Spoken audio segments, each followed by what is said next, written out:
इस वर्ष मानसून पहले आया, बहुत बारिश हुई, लेकिन एक ऐसी घटना जो इस वर्ष लगातार सुनने को मिल रही है, वह है क्लाउड बस्ट अर्थात बादल का फटना। जम्मू कश्मीर, हिमाचल, उत्तराखंड लगातार यह घटनाएं होती जा रही हैं और इस वजह से हो रहा है भूस्खलन और भूस्खलन से बहुत लोगों की जानें अब तक जा चुकी हैं क्लाउड बस्ट की वजह से। तो आज जान लेते हैं कि आखिर क्लाउड बस्ट होता क्या है, लैंडस्लाइड क्या होता है, फ्लैश फ्लड क्या होता है और भारत में यह फिनोमिना मेनली उत्तराखंड और जम्मू कश्मीर और हिमाचल प्रदेश में क्यों देखने को मिलता है। लेकिन सबसे पहले बात कर लेते हैं कि आखिर क्लाउड बस्ट होता क्या है। जब हम बात करते हैं क्लाउड बस्ट की, तो इसका मतलब ये होता है कि किसी एक क्षेत्र में 10 वर्ग किलोमीटर का क्षेत्र है, वहां पर 1 घंटे के अंदर अगर 10 सेंटीमीटर से अधिक वर्षा हो जाती है, तो इसे कहते हैं क्लाउड बस्ट, जैसे आप यहाँ पर एक इमेज देख रहे हैं। जनरली अचानक और तीव्र वर्षा की घटना को हम क्लाउड बस्ट के अंतर्गत रखते हैं। अगर बहुत ठंडा इलाका है तो आपको ओलावृष्टि और गरज भी वहां पे सुनने को मिल सकती है। भारत में हिमालयी क्षेत्रों में यह घटना होती है। नॉर्मली इसका पता लगा पाना बहुत मुश्किल होता है, भविष्यवाणी कर पाना बहुत मुश्किल होता है। जैसे आपने देखा कि चमोली में रात को 2 बजे ही बादल फटा और उस वजह से बहुत लोगों की जान माल की हानि वहां पर हुई है। अब देखिए, भारत में मेनली हिमालयी क्षेत्रों में ऐसा क्यों होता है, इस विषय को थोड़ा सा आप समझ लीजिए।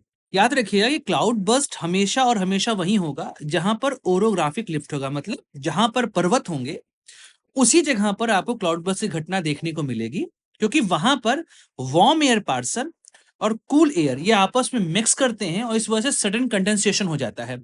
और जैसे ही कंडेंसेशन होगा, उसके बाद ड्यू पॉइंट रीच होगा और वहां से बारिश हो जाएगी। और जब ये एक्टिविटी अचानक से होती है, वाटरफॉल एक साथ हो जाएगा, उस कंडीशन को बोलते हैं क्लाउड बस्ट। हम लोगों ने एयर पार्सल पर पूरा एक श्रृंखला बनाई हुई है, आप जाके एयर पार्सल वाला वीडियो हमारा जरूर देखिएगा। मैं उसका लिंक डिस्क्रिप्शन में आपको दे दूंगा, वहां से उस विषय को आप समझ पाएंगे कि आखिर रेन की पूरी प्रक्रिया होती कैसे है। तो यहां पर आप देखेंगे कि ये घटना हो कैसे रही है। ये हमारा समुद्र है, समुद्र से मॉइस्ट एयर जो है वो ऊपर की ओर उठ रही है। अब यहां से क्या होता है, ये जो मॉइस्ट एयर है ये पर्वत के सहारे ऊपर की ओर चढ़ने लगती है। देखिए, यहाँ के सहारे ऊपर जाएगी, जैसे जैसे ये ऊपर जाएगी तो ये गर्म हवा जो है, मॉइस्ट एयर है, ये इस स्लोप की वजह से ऊपर जा रही है और ऊपर जाने की वजह से कूल होगी, कंडेंस होगी। और जैसे ही कंडेंस होगी वैसे ही यहाँ पे क्या बनेगा, क्लाउड बनेगा। अभी ये जो क्लाउड बन रहा है, अब दिक्कत ये है कि ये हवा चाह रही कि हम और ऊपर जाएं, लेकिन प्रॉब्लम ये आ रही है कि भाई पहाड़ तो यहाँ खत्म हो जा रहा है, तो और ऊपर जा नहीं सकती है। तो ऐसे में मॉइस्चर करे क्या, इतना ज्यादा मॉइस्चर इकट्ठा हो रहा है, उसका मन है ऊपर जाने का पर स्लोप खत्म हो रहा है। तो वो अचानक से क्या होगा कि वहां पर जितना मॉइस्चर है वो एक झटके में नीचे आने की कोशिश करेगा, और जब वो नीचे आने की कोशिश करेगा तो वही जो घटना है उसी को हम कहते हैं क्लाउड बस्ट। तो अब यह क्या होगा, यहाँ पे क्लाउड बस्ट हो जाएगा, खूब सारा पानी बरस जाएगा, ये लैंडस्लाइड हो जाएगा, फ्लैश फ्लड आ जाएगा। और फिर जैसे ही यहाँ पे पानी खत्म हुआ, दूसरे स्लोप के सहारे ये हवा गर्म होते होते नीचे की ओर आ जाती है। और आप देखेंगे कि जहां पर पहाड़ के एक तरफ आपको ऐसे ग्रीनरी देखने को मिलेगी, वहीं पर एक तरफ आपको डेजर्ट टाइप की कंडीशन देखने को मिलेगी। अगर आप हिमालय जा रहे हैं तो हिमालय का जो आपका सदर्न स्लोप है वो हमेशा कैसा मिलेगा, ग्रीनरी आपको मिलेगा, जबकि जो नॉर्दर्न स्लोप है वहां पे आपको डेजर्ट टाइप क्लाइमेट देखने को मिल जाता है, वहां पे बारिश बहुत कम होती है। तो यह घटना है आपकी क्लाउड बस्ट की, जो आपको पहाड़ों पे देखने को मिलती है। और इस समय आपको जम्मू कश्मीर, हिमाचल प्रदेश और उत्तराखंड में यही घटना होते दिखाई दे रही है। अब भारत में आपको पता है मानसून की वजह से रेनफॉल होता है। ऐसे में जब मानसून आ रहा है यहाँ से, तो यहाँ पर क्या होता है कि इंडिया का जो सदर्न साइड है वो टेपर शेप है। ये क्या करता है कि ये इस मानसूनी विंड को 2 भाग में डिवाइड करता है। एक ये बनती है अरेबियन सी ब्रांच और एक ये बनती है बे ऑफ बंगाल ब्रांच।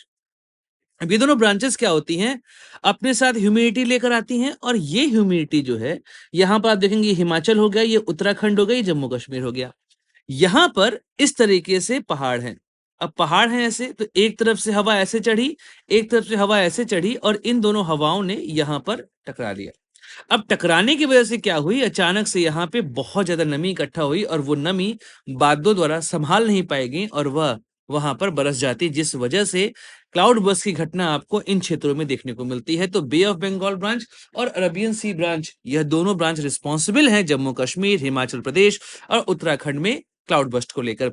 हाल के दिनों में उत्तराखंड में ज्यादा क्लाउड बस्ट देखे जा रहे हैं। इसके पीछे का मुख्य कारण है राजस्थान में होने वाली खेती, क्योंकि राजस्थान में होने वाली खेती की वजह से क्या होता है कि जो अरबियन सी ब्रांच है वो क्या होती है, ज्यादा तेज चलती है, और तेज चलने की वजह से वो जल्दी पहुंच जाती है उत्तराखंड, जहां पर उसकी मुलाकात होती है बे ऑफ बंगाल ब्रांच से, और दोनों कोलाइड करती हैं और क्लाउड बस्ट की घटना वहां पर देखने को मिलती है। यह मुख्य कारण है उत्तराखंड, हिमाचल प्रदेश और जम्मू कश्मीर में क्लाउड बस्ट का।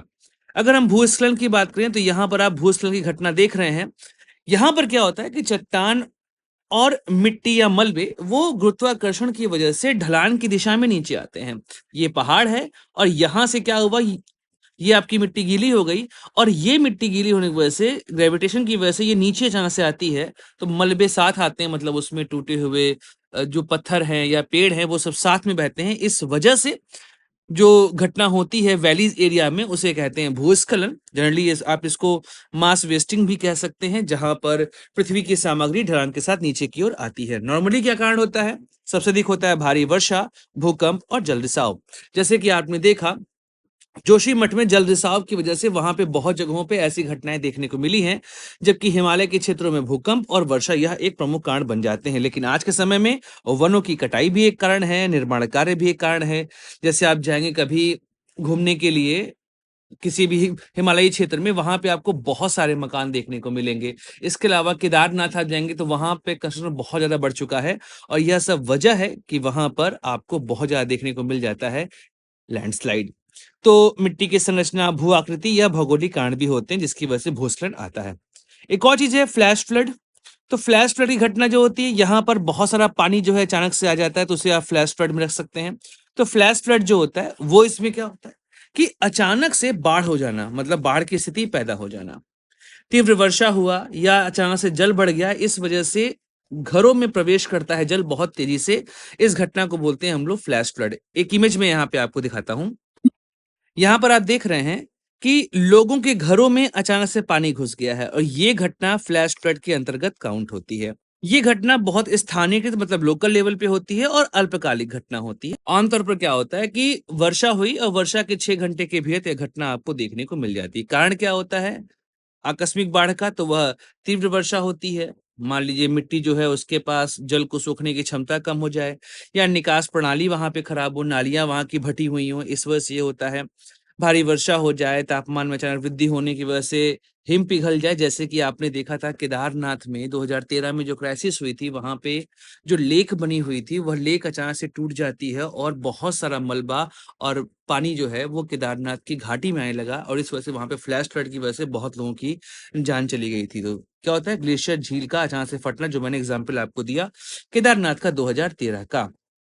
शहरीकरण बहुत तेजी से बढ़ रहा है, और निकासी की व्यवस्था बहुत नहीं की जाती है पानी की, यह भी एक कारण बनता है फ्लैश फ्लड के आने का। तो दोस्तों उम्मीद करता हूं कि आपको यह पूरा घटनाक्रम समझ में आ गया हो कि क्लाउड बस्ट आखिर क्यों होता है, भूस्खलन कैसे होता है, और आकस्मिक बाढ़ क्या होती है। उम्मीद करता हूं ये वीडियो अच्छा लगा होगा।